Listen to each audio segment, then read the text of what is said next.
Hello again. Now, the last time I was here, it was my second anniversary, and if you look to those 2 years, it turns out that I haven't really done a main video regarding the era of the 1980s at all. But don't worry, because today I'm going to be looking at a certain trilogy of stories from 1980 to 1981. It's not New Beginnings, nor the Black Guardian trilogy, or even what Matt tried to convince you is the best three stories of Doctor Who. No, this trilogy has got something to do with space. E-Space to be exact.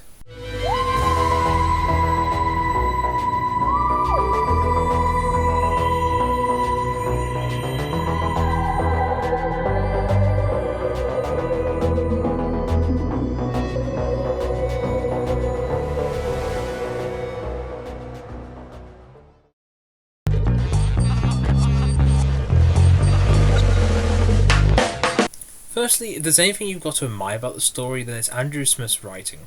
Not only was he a brand new writer to the show, but after the first two stories of the season feeling more traditional, the episodes in this story felt more like Andrew wanted to take the show into a serious direction than it had been previous, and I think he was able to pull it off effectively.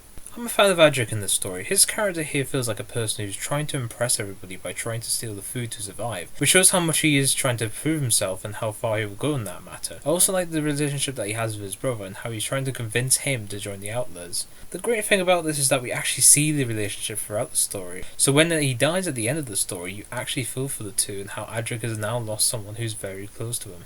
I think the Marshmen are great worthwhile monsters for the story. I'm sure they do look like a repeat of the formula of water-based monsters like with the Sea Devils, but the Marshmen look more like creatures who actually are grown from aquatic plants of the riverbed that we know later in the story have the same DNA as the Alzurians, which makes them even more dangerous to know that without the prior knowledge, the Alzurians could essentially lose all their qualities and evolve into the creatures without them knowing, as they don't find out until later in the story. But as much as the story is enjoyable, there are some elements that don't really work with it. One of them has to do with the Doctor. Now don't get me wrong, Full Circle is one of the stories in the season where Tom Baker still does feel motivated in his acting, but the problem here is that the Doctor doesn't really do much in the story anyway, which after the last two stories of the season having the same problem, this should have been the point where he should have been more active in the story. To see him not really active in this one is very disappointing to say the least. Romana is another element that really doesn't work in the story, as she's given less to do in the story overall, as after leaving the TARDIS in part 2 after dealing with Adric stowing away, she just becomes ambushed by the Alzurian spiders, she falls unconscious and then gets relegated to being controlled by something else throughout the story, which is very disappointing because it relegates her to being a damsel throughout the story, which is not what her character really was.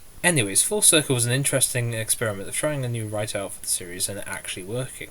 It's an enjoyable little story which makes for a great first part to a trilogy of adventures that introduce a new companion into the wild and mystical life of the Doctor, and it also introduces to a brand new universe for us to travel in throughout for the next two stories.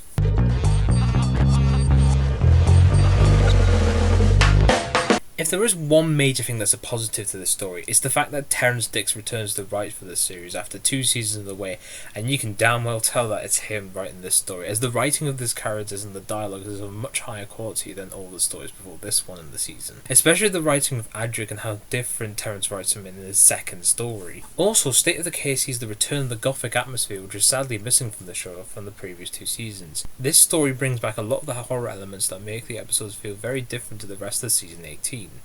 I guess in some ways you could really put the story in season 14 or 15 and no one can bat an eye at it.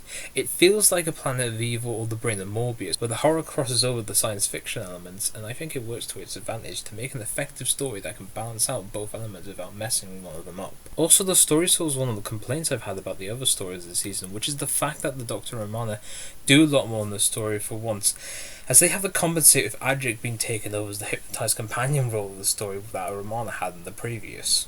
The two actually go out and discover a lot of things in the story without having to rely on many of the other characters of the story, or having to let the incidental characters find them out by themselves. It allows both the audience and the main characters to find out by themselves, which is more relaxing to say the least. Okay, I will say there's one big problem that runs throughout the story as you watch it, and that is the story has a lack of suspense. Watching throughout the story, you do have a sense of, if you know the cliches of the genre, then this story is going to seem a bit like an ordinary vampire tale with a Doctor Who spin. I think had the story been a lot different before part 4, then I think this probably could have been solved, because the suspense would have made you think of what is the story going to do next, instead of waiting for what you'll know will happen next, which is not what you want in this type of story. Another negative has to be the tonal shifts throughout the story, and an example of this would have to be the difference between the tones of scenes with the Doctor and Romana in the first part, compared to the scenes of Adric in the same part. Whilst the Doctor and Romana have a sense of discovery and revelation, the ones with Adric are of pilferage and embezzlement, which doesn't really fit at all, and just makes the shifts pop out more. Lastly, there's a problem with the lack of K9 in the story, whom in this season was just misused throughout, and here it's unfortunately the same. He goes out in the TARDIS in part 1, scans the world, and then comes back into the TARDIS again, until he comes out of it again in part 4, which begs the question of why use him at all if he's just going to be used in the bare minimum of the story. Still, State of Decay was a great return for a classic writer, which showed off how good they could still be with a completely different cast of characters. It's a familiar story in this different type of season, which makes it for an interesting and horrifying second part to this trilogy of adventures.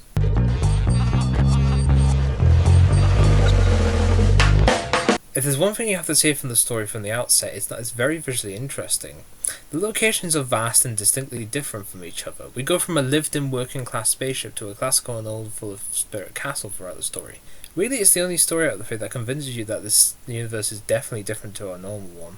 I let the space crew accidentally get involved in the events of the story as they end up discovering, along with the Dr. Ramon and Adric and the audience, what is happening, and it's also nice to see that they prove a part in the story instead of the opposite where they prove a nuisance and don't help like in stories like The Doctor's Daughter.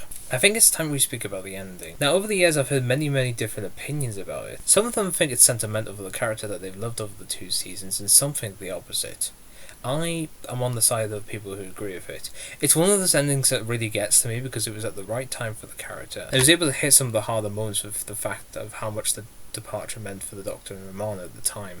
I will say, however, that the story is a bit confusing at times, especially when it comes to parts 2 and 3, where the characters go through different time periods because of the influence of Byrock and the Gateway, which is affecting the characters throughout the story. I mean, it works visually to show the difference, but even after seeing the story 3 times, I'm still confused, and it's one of those things where I think had Steve Gallagher had another rewrite to explain it a little bit more, I think it probably would have made the story more easier to remember.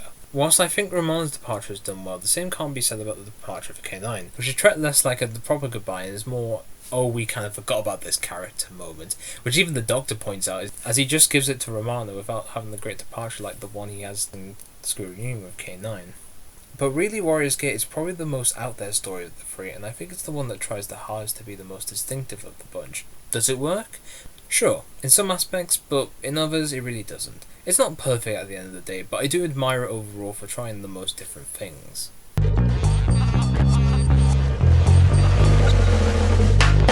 Overall, after looking at all 3 of these stories and the trilogy as a whole, I think it was a great idea to do, however, I think it was probably the worst time to do it. This was JNT's first season. It was all about making his first new marks with the show. Apart from Full Circle and how it was a great introduction to a new companion, and Warriors Gate for being the most different of the 3, the trilogy just doesn't feel as new as it should have been. But, however, I still think it feels exciting. It makes up for a lot of things which I think were missing from the last couple of seasons. But, even with me saying all of that, this trilogy gets a great recommendation from me. You should watch it if you haven't and see what you're missing, or if you have, watch it again. You may find it an interesting rewatch after passing it up for all this time. All I have to say is thank you and good night.